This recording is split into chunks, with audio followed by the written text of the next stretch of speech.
Hello everyone. सो इसके पहले जो हमने क्लास ली थी उसमें हमने डिस्कस किया था about the domestic violence act from section number 1 to section number 11। आज की जो हमारी क्लास होगी उसमें हम ट्राई करेंगे कि हमारा ये पूरा एक्ट कंप्लीट हो जाए सही तरीके से।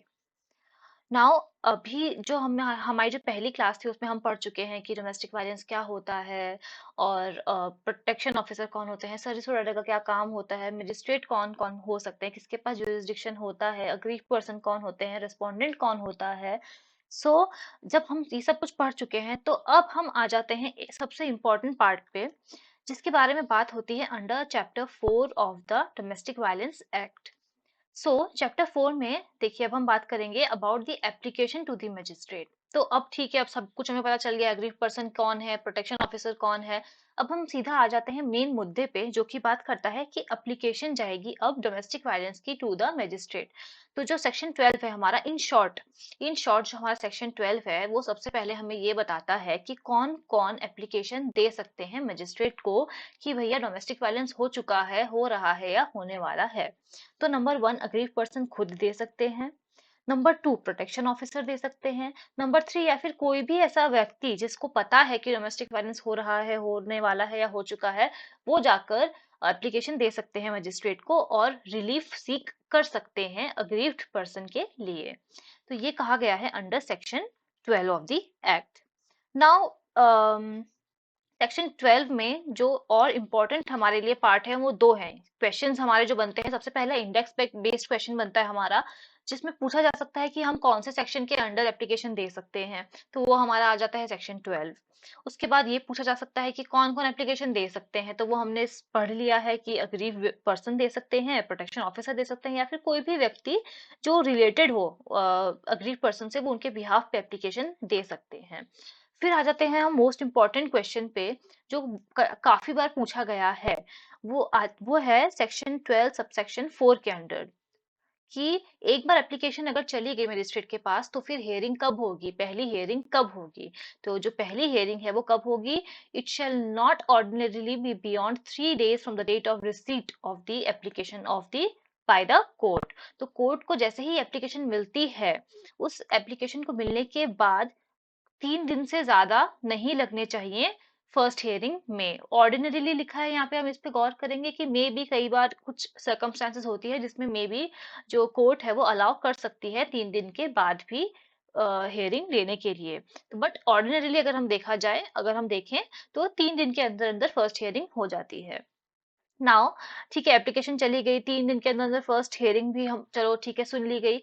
अब बात यह है कि वो एप्लीकेशन कितने दिनों में डिस्पोज ऑफ होगी। उसका जवाब हमें मिलता है सेक्शन 12 सबसेक्शन 5 में, जो कि कहता है the magistrate shall endeavour to dispose of every application made under subsection 1 within a period of 60 days from the date of its first hearing. अब हमें यहाँ पर ये ध्यान रखना है कि सिर्फ 60 days हमें याद नहीं रखना है, हमें याद रखना है 60 days from the date of its first hearing. Because confuse करने के लिए हम एग्जाम में कई बार ये पूरा ही पूछ लिया जाता है कि 60 days कब से।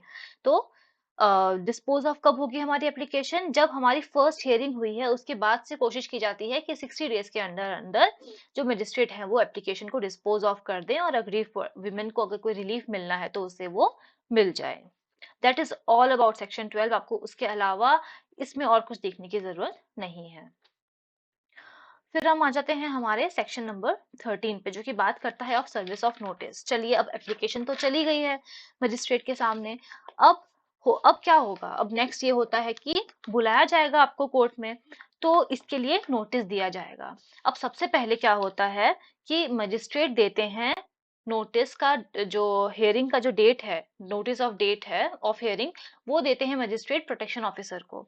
उसके बाद जो प्रोटेक्शन ऑफिसर खुद है ना, वो जाके सर्विस करते हैं उस नोटिस की to the respondent, to the aggrieve person, या फिर कोई भी व्यक्ति हो जो इस केस से रिलेटेड है, जिनको बुलाया गया है, जिन्हें पता होना चाहिए कि कब है फर्स्ट डेट ऑफ हियरिंग। तो ये जो नोटिस जाता है वो पहले मजिस्ट्रेट देंगे प्रोटेक्शन ऑफिसर को, फिर प्रोटेक्शन ऑफिसर उन सभी व्यक्तियों को देंगे जिनको देना जरूरी है नोटिस।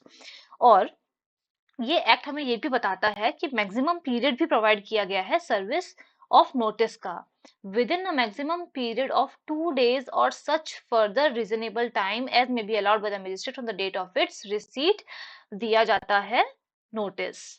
और उसके बाद जैसे ही हमारे जो प्रोटेक्शन ऑफिसर हैं वो दे देंगे नोटिस, उसके बाद वो डिक्लेयर करेंगे, क्या डिक्लेयर करेंगे कि भैया मैंने नोटिस की सर्विस कर दी है। अब नेक्स्ट जो स्टेप होगा वो ये कि वो लोग अब आएंगे कोर्ट के सामने। और ये सेक्शन जो हमारा 13 है ये इंडेक्स बेस्ड क्वेश्चन भी है, पूछा जाता है कि सर्विस ऑफ नोटिस की बात कौन से सेक्शन में होती है, तो हमें ये भी ध्यान में रखना जरूरी है। Now coming to section number 14। Section number 14 बहुत सिंपल है, वो बात करता है काउंसलिंग की। इसमें जो मेन क्वेश्चन कई बार पूछा जाता है वो ये कि काउंसलिंग के लिए आपको कब कब भेज सकते हैं। तो हमारा जो पहला सब सेक्शन है वही हमें बता देता है कि the magistrate may at any stage of the proceeding under this act direct the respondent or the aggrieved person either singly or jointly to undergo counselling with any member of the service provider who possesses such qualification. तो magistrate को जब भी लगता है पूरे stage of the proceedings में कि respondent या फिर अग्रीव पर्सन को अकेले या फिर साथ काउंसलिंग के लिए भेजा जाना चाहिए, तो फिर जो मजिस्ट्रेट है वो आपको भेज सकते हैं। और फिर काउंसलिंग होने के बाद जो नेक्स्ट डेट ऑफ हियरिंग होती है, it shall not exceed a period of 2 months. 2 महीने के अंदर अंदर काउंसलिंग हुई, उसके 2 महीने के अंदर अंदर मजिस्ट्रेट आपको फिर से हियरिंग के लिए बुलाएंगे। It is as simple as that. Plus हमें ये याद रखना है काउंसलिंग कौन से सेक्शन में बात की गई है काउंसलिंग की, तो it is provided under section 14 of the domestic violence act. Now section 15 हमारे लिए इतना जरूरी नहीं है, तो let us now come to section number 16 जो कि बहुत इंपॉर्टेंट इंडेक्स बेस्ड क्वेश्चन है हमारे लिए, जो बात करता है इन कैमरा प्रोसीडिंग्स की। तो सेक्शन 16 हमें याद रखना है सिंपली बस इतना कि इन कैमरा प्रोसीडिंग्स के बारे में बात की गई है under the domestic violence act कि अगर अग्रीव्ड या फिर रिस्पोंडेंट या फिर अगर कोर्ट को खुद लगता है कि कोई जो केस है वो इन कैमरा उसमें प्रोसीडिंग्स होनी चाहिए, तो फिर कोर्ट क्या करेगी, इन कैमरा प्रोसीडिंग्स के लिए आपको परमिशन दे सकती है, वो कंडक्ट करवा सकती है। और कौन से सेक्शन में दिया गया है इसके बारे में, it has been provided under section 16 of the domestic violence act. अब हम आ जाते हैं सबसे एक बहुत इंपॉर्टेंट सेक्शन पे जो कि बात करता है right to reside in a shared household. पहली बात ये इंडेक्स बेस्ड क्वेश्चन भी है कि कौन से सेक्शन में दिया गया है कि एक अग्रीव्ड को राइट है to reside in a shared household, तो वो दिया गया है हमारे सेक्शन 17 में। I hope it is clear. तो सेक्शन 17 हमारा क्या कहता है, सेक्शन 17 कहता है कि जो भी women, every women in a domestic relationship shall have a right to reside in a shared household whether or not she has any right title or beneficial interest in the same. वो जो भी औरत हैं जो एक domestic relationship में रह चुकी हैं या रह रही हैं, उनके पास राइट है डिसाइड करने का एक शेयर्ड हाउसहोल्ड में। उससे फर्क नहीं पड़ता है कि वो शेयर्ड हाउसहोल्ड उनका खुद का है कि नहीं है, उनके पास उसमें रहने का राइट है, टाइटल है, बेनिफिशियल इंटरेस्ट है या नहीं, उससे फर्क नहीं पड़ता है हमें, बट उसका राइट है उस घर में रहने का अगर वो डोमेस्टिक रिलेशनशिप में है किसी व्यक्ति के साथ। एंड हमारा सबसेक्शन 2 क्या कहता है, the aggrieve person shall not be evicted or excluded from the shared household or any part of it by the respondent save in correspondence with the procedure established by law. तो ये हमें कह रहा है कि अगर एक अग्रीव्ड है वो शेयर्ड हाउसहोल्ड में रह रही है, तो जो रेस्पोंडेंट है हमारे वो उनको वहां से एविक्ट नहीं कर सकते हैं और ना ही उनको एक्सक्लूड कर सकते हैं उस शेयर्ड हाउसहोल्ड से या फिर उस शेयर्ड हाउसहोल्ड में रहने के लिए। तो ये एक बहुत इंपॉर्टेंट पार्ट है जो कि डोमेस्टिक वायलेंस एक्ट आने के बाद ही ये राइट मिल पाया है सभी महिलाओं को। Now let us come to section number 18. Section number 18, 19, 20, 21, 22, इसको मैं आपको बस इतना कहना चाहूंगी कि इसको सीरियल वाइज कि कौन सा ऑर्डर के बाद कौन सा ऑर्डर आता है आप बिल्कुल याद कर लीजिए, बिकॉज एग्जाम में इंडिविजुअली भी पूछा जा सकता है कि प्रोटेक्शन ऑर्डर कौन से सेक्शन में है, रेजिडेंस ऑर्डर कौन से सेक्शन में दिया गया है, मॉनिटरी रिलीफ कौन से सेक्शन में दिया गया है। और कई बार मैच द फॉलोइंग के तौर पे भी पूछा जाता है कि आपको सारे ऑर्डर्स दे देंगे, आपको सारे सेक्शंस दे देंगे, आपको मैच करना है। तो इसीलिए आप अगर मेरी बात माने तो सेक्शन नंबर 18 से लेके 22 तक आप इसे पूरा रट लें कि कौन से राइट के बाद, सॉरी, कौन से ऑर्डर के बाद कौन सा ऑर्डर आता है, तो आपके लिए बहुत आसानी उसे हो जाएगी याद करने में और स्कोरिंग हो जाएगा हम लोग के लिए ये सब्जेक्ट और भी, बिकॉज ऑलरेडी ये इतना कुछ डिफिकल्ट सब्जेक्ट है नहीं, तो हमारे लिए और आसान हो जाएगा अगर हम ये छोटी छोटी चीजें अगर हम याद कर लेंगे तो। So now let us come to section number 18 which talks about protection order. Now protection order क्या होता है, तो प्रोटेक्शन ऑर्डर जब हम पढ़ते हैं तो पढ़ते ही हमें लगता है कि अच्छा ठीक है किसी को प्रोटेक्शन देने की यहाँ पे बात हो रही है। तो यहाँ पर होता ये है बेसिकली कि जो हमारे मजिस्ट्रेट हैं वो पहले दोनों पार्टीज को सुनते हैं।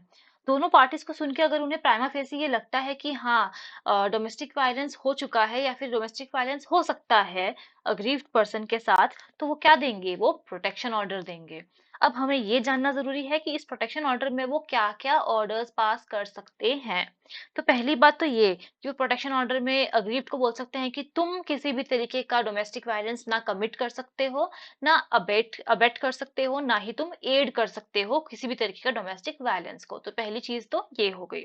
दूसरी बात ये कि अगर हमारी जो अग्रीव पर्सन है वो चाइल्ड है, तो प्रोटेक्शन ऑर्डर दिया जा सकता है उनके फेवर में कि जो भी हमारे रिस्पोंडेंट है वो स्कूल में एंटर नहीं कर सकते, या फिर अगर वो कोई एडल्ट हैं, वो काम कर रही हैं, वर्किंग लेडी हैं, तो कोर्ट हमें ये भी बोल सकता है, उन्हें ये भी बोल सकता है कि हमने प्रोटेक्शन ऑर्डर दिया है अग्री वुमेन को, इसलिए आप उनके वर्क प्लेस में या फिर जहाँ पे वो रहती है आप वहां पर एंटर, उस प्रीमाइसेस में एंटर आप नहीं कर सकते हैं।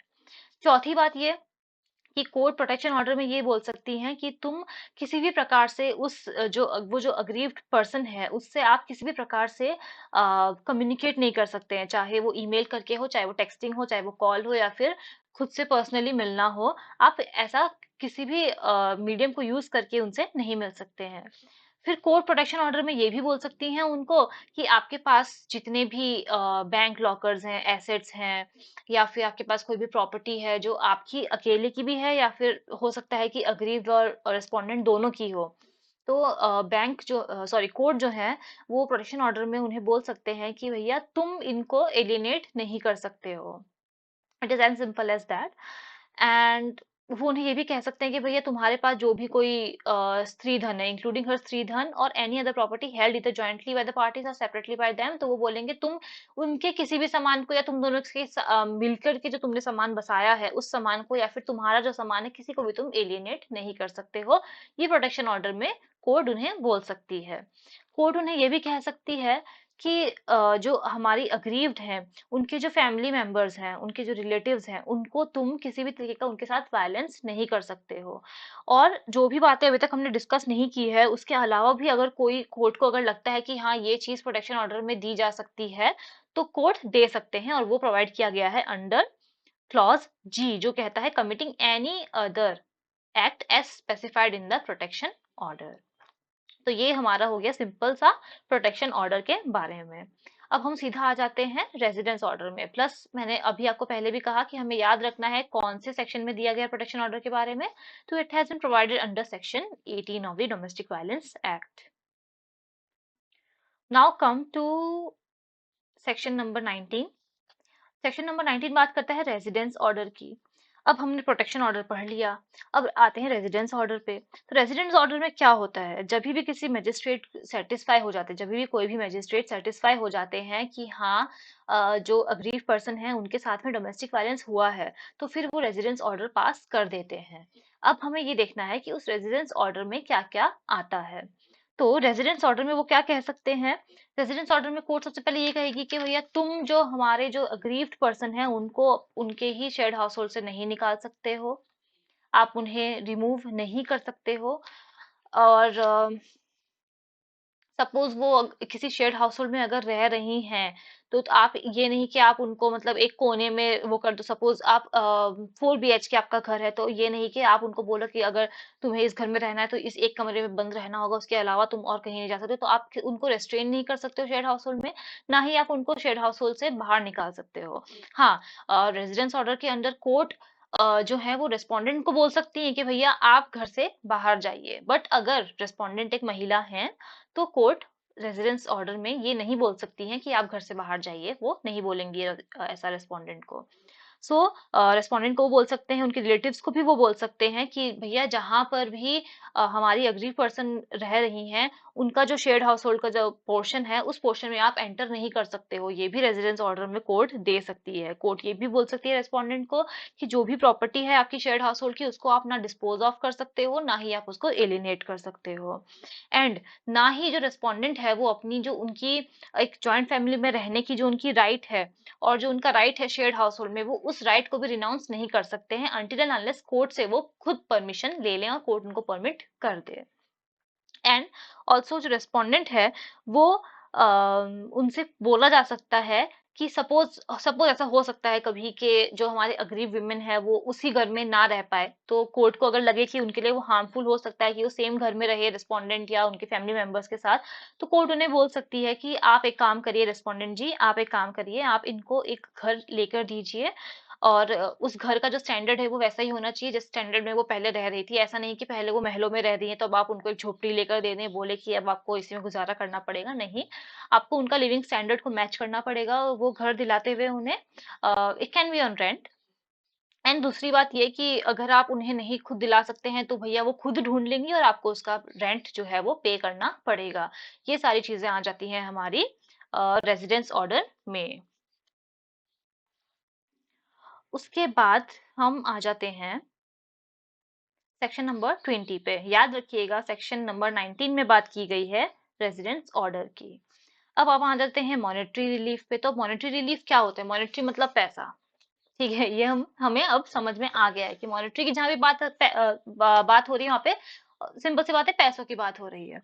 तो मॉनेटरी रिलीफ कब देगी कोर्ट? तो मजिस्ट्रेट जो है वो मॉनेटरी रिलीफ प्रोवाइड कर सकते हैं अग्रीव्ड पर्सन को, पर वो रिलीफ ऐसा भी नहीं है कि बढ़ा चढ़ाकर कुछ भी दे दिया जाए। वो रिलीफ जो है वो रीजनेबल होना चाहिए, फेयर होना चाहिए और एडिक्वेट होना चाहिए। प्लस वो जो अग्रीव पर्सन है उनके स्टैंडर्ड ऑफ लिविंग को भी मैच करना चाहिए। सपोज एक महिला है जो बहुत लेविश लाइफस्टाइल जी रही हैं और फिर अचानक से उनके साथ कुछ ऐसा हो जाता है और फिर उन्हें मॉनेटरी रिलीफ लेना पड़ता है डोमेस्टिक वायलेंस एक्ट के अंदर।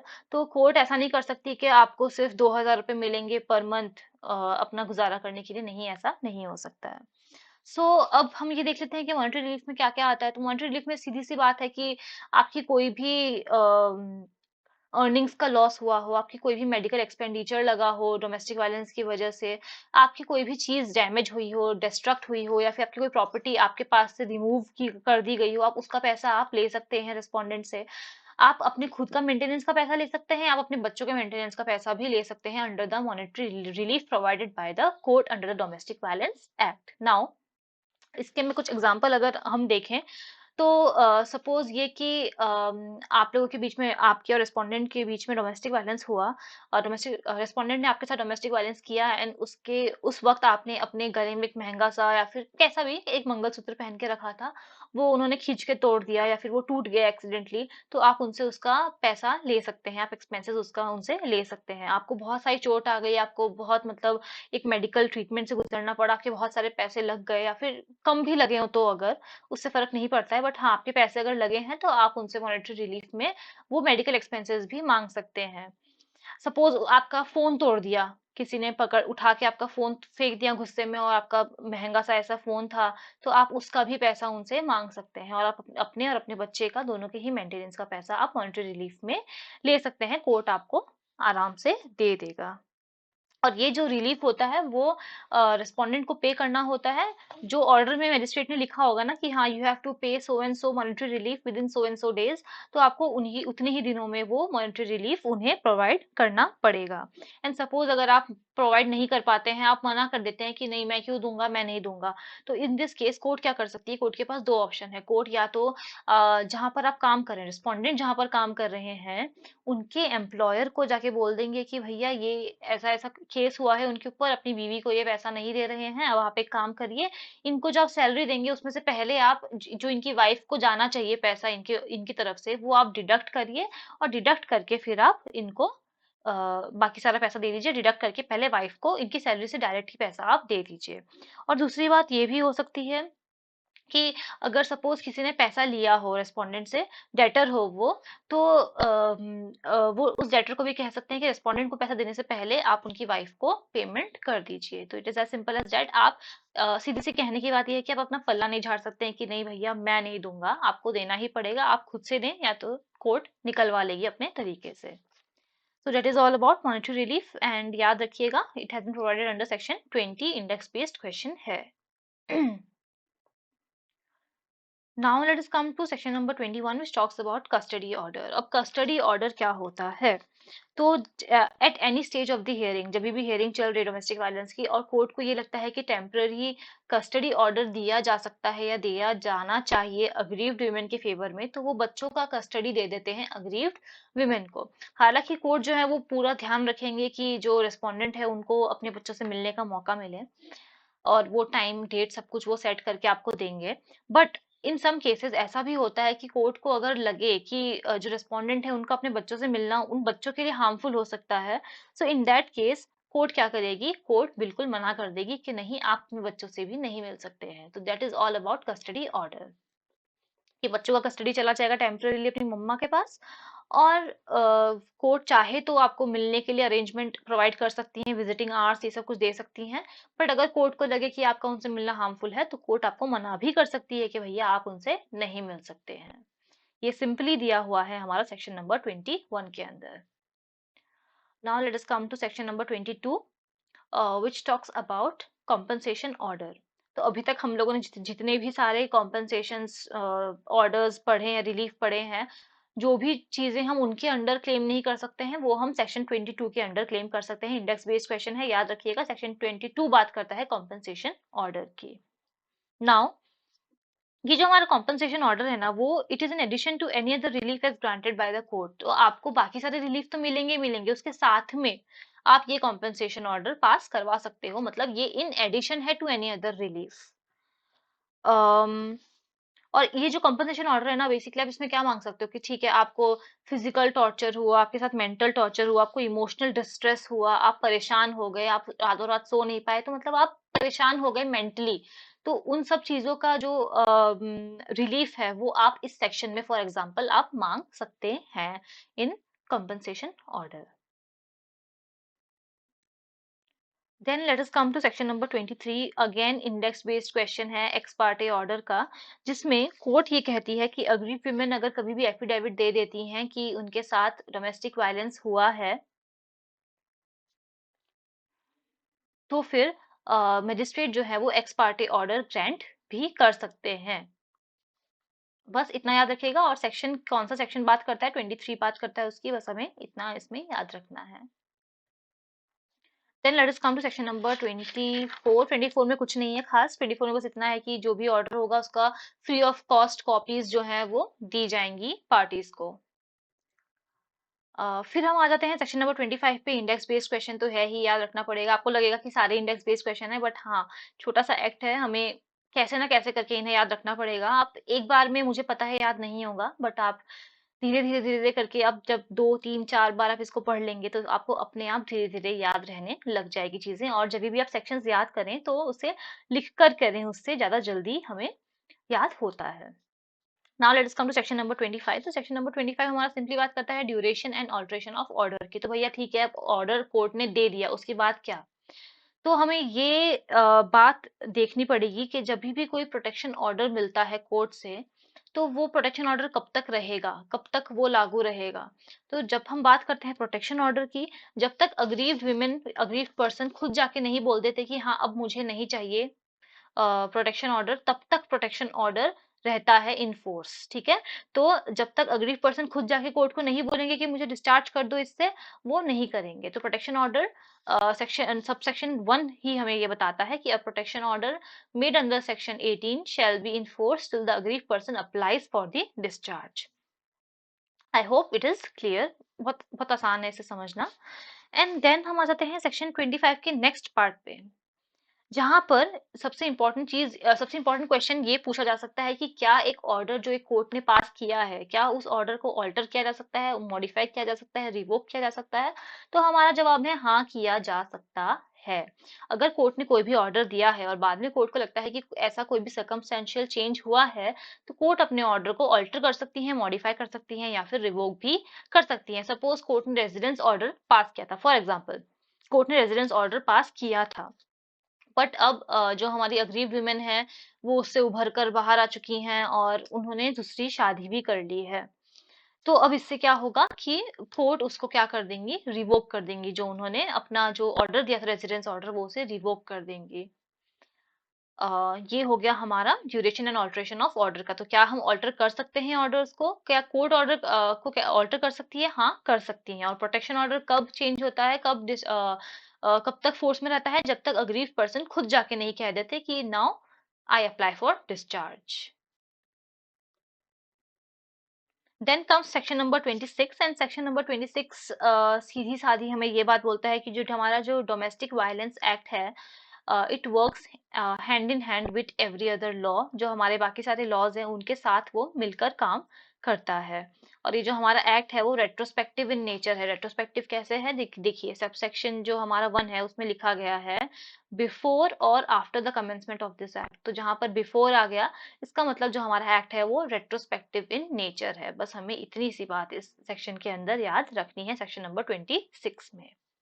अब एक इंपॉर्टेंट सेक्शन पे आ जाते हैं, section number 27, which talks about jurisdiction. ये इंडेक्स बेस्ड क्वेश्चन भी है, याद रखिएगा। कौन सा सेक्शन बात कर रहा है ज्यूरिसडिक्शन के बारे में? It is section number 27। अब सबसे पहली बात कि ज्यूरिसडिक्शन कौन से जजेस के, कौन से मजिस्ट्रेट्स के पास है, वो हम पहले भी एक बार पहले हमारी जो क्लासेस में पढ़ चुके हैं, बट लेट अस रिकॉल। तो जो हमारे judicial magistrate of first class हैं जेएमएफसी, और जो मेट्रोपॉलिटन मजिस्ट्रेट है एमएम, उन दोनों के पास ही जुरिसडिक्शन होती है। किसके लोकल लिमिट्स में जुरिसडिक्शन होती है? वो इन तीनों के, या तो जहां पर अग्रीव्ड पर्सन रह रहे हैं या फिर अपना बिजनेस कैरी आउट कर रहे हैं। परमानेंटली टेम्पररी कोई सा भी रेजिडेंस हो सकता है, जरूरी नहीं है कि वो परमानेंटली वहां पर रहे। तो पहली बात, जहां पर रेस्पोंडेंट सॉरी जहां पर अग्रीव्ड पर्सन रह रहे हैं या फिर काम कर रहे हैं। दूसरी बात, जहां पर रेस्पोंडेंट रह रहे हैं या फिर काम कर रहे हैं। एंड तीसरी बात, जहां पर डोमेस्टिक वायलेंस हुआ है। तो इन तीनों में से कहीं पर भी, कहीं का भी जुरिसडिक्शन कॉम्पिटेंट कोर्ट जो है उनको मिल सकता है, और वो प्रोटेक्शन ऑर्डर के लिए और या फिर any other relief under the act वो ग्रांट कर सकते हैं ऑर्डर। और जो ऑर्डर होगा, ये भी बहुत इंपॉर्टेंट है, एग्जाम में एक बार, किसी एग्जाम में एक बार आ चुका है कि जो ये ऑर्डर पास होता है भैया, ये कहाँ तक एनफोर्सेबल होगा। तो कई बार हम कंफ्यूज हो जाते हैं लोकल लिमिट्स में कि जिस कोर्ट ने ऑर्डर दिया है उसी के लोकल लिमिट्स में, या जिस स्टेट में वो रह रहे हैं, जो अग्रीव्ड है, रेस्पोंडेंट है, वहीं पर ये एनफोर्सेबल होगा। बट नहीं, इसका हमारा आंसर है throughout India, and it has been provided under section 27 subsection 2। Any order made under this act shall be enforceable throughout India. ये आप याद रखिएगा। देन बात आती है प्रोसीजर की, सेक्शन 28 में। तो ये सीधा साधा हमें बस इतना कहता है कि भैया जो भी प्रोसीजर फॉलो हो रहा है हमारे डोमेस्टिक वायलेंस एक्ट में, वो पूरा जो प्रोसीजर है वो गवर्न करता है हमारा CrPC. And in case court को लगता है तो वो अपना खुद का प्रोसीजर भी ले आउट कर सकता है for disposal of application under section 12 of the domestic violence act. फिर बात आती है हमारे अपील की अंडर सेक्शन 29। सेक्शन 29 याद रखिएगा, इंडेक्स बेस्ड क्वेश्चन है। सेक्शन नंबर 29 बात करता है अपील की, और हमारी जो अपील है वो किसके पास जाएगी? हमारी अपील सीधे सीधे जाएगी कोर्ट ऑफ सेशन के पास। और कितने दिनों में जाएगी? within 30 days from the date on which the order made by the magistrate is served on the aggrieved person or the respondent, as the case may be, whichever is later। Suppose हमारे जो JMFC थे उन्होंने order pass किया, वो order 25 तारीख को, महीने की 25 तारीख को वो गया, अग्रीव्ड वुमेन के पास पहुंच गया ऑर्डर। एंड महीने की 30 तारीख को वो गया रेस्पोंडेंट के पास। तो रेस्पोंडेंट के पास वो जब से गया, जिसके पास आखिरी में गया, उस दिन से 30 डेज हम काउंट करेंगे हमारे अपील के लिए। आई होप ये आपको समझ में आ गया होगा। तो this is all about appeal. अब एक छोटा सा चैप्टर है, चैप्टर नंबर 5, बट हाँ इम्पोर्टेंट भी है। इस पे हम आ जाते हैं जल्दी से। तो पहला जो हमारा सेक्शन है, सेक्शन नंबर 30, वो इतना ज्यादा इंपॉर्टेंट नहीं है, बट इसमें हाँ इतना कहा गया कि जितने भी प्रोटेक्शन ऑफिसर्स या फिर जो भी मेंबर्स हैं सर्विस प्रोवाइडर के, जो काम कर रहे हैं हमारे लिए डोमेस्टिक वायलेंस एक्ट के अंडर, वो सभी के सभी पब्लिक सर्वेंट है। और ये जो पब्लिक सर्वेंट की मीनिंग है वो हमें कहाँ मिलती है? वो हमें मिलती है under section 21 of the Indian penal code. याद रखिएगा, पूछा जा सकता है। Not only under DV act but also under IPC, important है। तो हमारे जितने भी प्रोटेक्शन ऑफिसर है, सर्विस प्रोवाइडर्स हैं, वो सबके सब क्या हैं? पब्लिक सर्वेंट है अंडर दिस एक्ट। फिर आ जाते हैं एक बहुत इंपॉर्टेंट सेक्शन पे। आई थिंक हम सेक्शन नंबर 31 और 33 दोनों को साथ में ही पढ़ते हैं। सेक्शन नंबर 31 और 33 दोनों ही बात करता है पेनल्टी की, और ये दो ही सेक्शंस है इस पूरे एक्ट में जो पेनल्टी के बारे में बात करते हैं।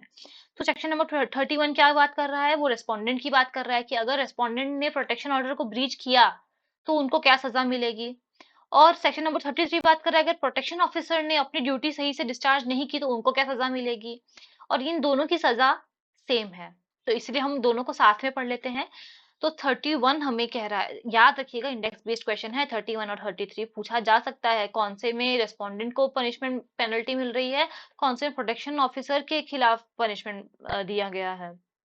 तो अगर हम सेक्शन 31 33 दोनों को कंबाइंड देखें तो जो हमारे जो रिस्पोंडेंट है अगर उन्होंने प्रोटेक्शन ऑर्डर को ब्रीच किया है तो उनको जो सजा मिलेगी, और जो हमारे प्रोटेक्शन ऑफिसर है अगर उन्होंने अपनी ड्यूटी सही तरीके से नहीं की विदाउट एनी कॉज तो उनको जो सजा मिलेगी वो सेम है, और वो सजा क्या है, उन दोनों को ही सिंपल या फिर रिगरस इम्प्रिजनमेंट मिल सकता है। इम्प्रिजनमेंट कब तक, extended up to 1 year, which में be extended up to 1 year. तो 1 साल तक की सजा उन दोनों को, रिस्पोंडेंट को और प्रोटेक्शन ऑफिसर को, दोनों को मिल सकती है अंडर सेक्शन 31 एंड 33, जो कि रिगरस इम्प्रिजनमेंट भी हो सकती है, सिंपल इम्प्रिजनमेंट भी हो सकती है। दूसरी बात ये कि उन्हें या तो पनिशमेंट मिल सकती है 1 साल तक की, या फिर उन्हें फाइन मिल सकता है। अब फाइन एक्सटेंड हो सकता है 20,000 रुपीज तक, या फिर ये भी हो सकता है कि उन्हें दोनों ही सजा दे दी जाए कि भैया तुम पनिशमेंट भी दो, 1 साल का, तुम 1 साल तक की सजा तुम वो भी काटो, और साथ में तुम 20,000 रुपए तक का फाइन भी दो। तो ये दोनों चीजें हमें अच्छे से याद रखनी है कि 31 एंड 33 सेक्शन जो है वो बात करते हैं अबाउट पेनल्टी, और कौन सा किसके बारे में बात करता है वो भी हम याद रखेंगे। देन हमारा थोड़ा सा सेक्शन 32 है। सेक्शन 32 बस ये कहता है कि जो भी हमारे जो इस एक्ट के अंदर जो भी ऑफेंसेस हैं वो कैसे ऑफेंसेस हैं, वो कॉग्निजेबल हैं एंड नॉन बेलेबल हैं। तो कॉग्निजेबल ऑफेंसेस क्या होते हैं, कॉग्निजेबल ऑफेंसेस होते हैं जहां पर अक्यूज जो है उनको अरेस्ट किया जा सकता है विदाउट एनी वारंट। और नॉन बेलेबल कौन से होते हैं, जहां पर बेल मिलना, वो केसेस सीरियस ऑफेंसेस जहां पर बेल मिलना एक आपकी प्रिविलेज है। नॉन बेलेबल का मतलब ये कभी नहीं होता है कि आपको बेल बिल्कुल नहीं मिलेगी। नॉन बेलेबल का मतलब होता है कि बेल मिलना एक प्रिविलेज है, it is upon the description of the court, अगर कोर्ट को लगता है तो वो आपको बेल दे सकते हैं। So that is all about section 32। Section 33 हम कर चुके हैं। अब आते हैं हम सेक्शन नंबर 34 पे। तो हमारा सेक्शन नंबर 34 सीधा साधा ये बोल रहा है कि हमने पढ़ लिया ऊपर कि जो हमारे प्रोटेक्शन ऑफिसर है या फिर जो सर्विस प्रोवाइडर है वो सभी के सभी पब्लिक सर्वेंट है। तो भैया अगर पब्लिक सर्वेंट है तो ये तो नहीं कि कोई भी कभी भी मुंह उठा के उनके ऊपर प्रोसिक्यूशन कर दे।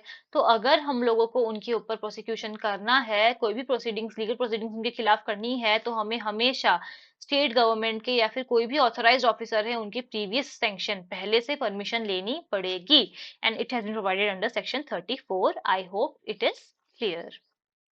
फिर आता है हमारा section number 35। Section number 35 clearly simply बस इतना कहता है कि प्रोटेक्शन ऑफिसर जो भी काम करते हैं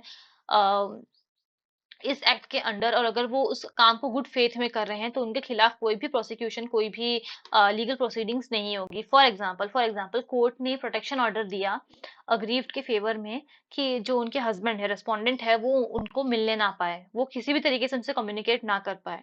अब जो हस्बैंड है वो ऑर्डर को नहीं मानते हैं, तो वो क्या करते हैं, जब अग्रीव विमेन जा रही होती है कोर्ट से निकलकर तो वो उनसे मिलने की कोशिश करते हैं, तो प्रोटेक्शन ऑफिसर उनको मना कर देते हैं कि नहीं आप नहीं मिल सकते हो, कोर्ट का ऑर्डर है। बट वो मानने को तैयार नहीं होते हैं। बट अब क्योंकि प्रोटेक्शन ऑफिसर के पास ऑर्डर है, तो सपोज प्रोटेक्शन ऑफिसर के हाथ से उनको धक्का लग जाता है, उन्हें चोट लग जाती है, तो इसमें जो प्रोटेक्शन ऑफिसर है, क्योंकि वो गुड फेथ में काम कर रहे थे, उनका काम था उस महिला को प्रोटेक्ट करना, क्योंकि कोर्ट ने ऑर्डर दिया था, तो इसीलिए उनके खिलाफ कोई भी लीगल एक्शन नहीं लिया जाएगा।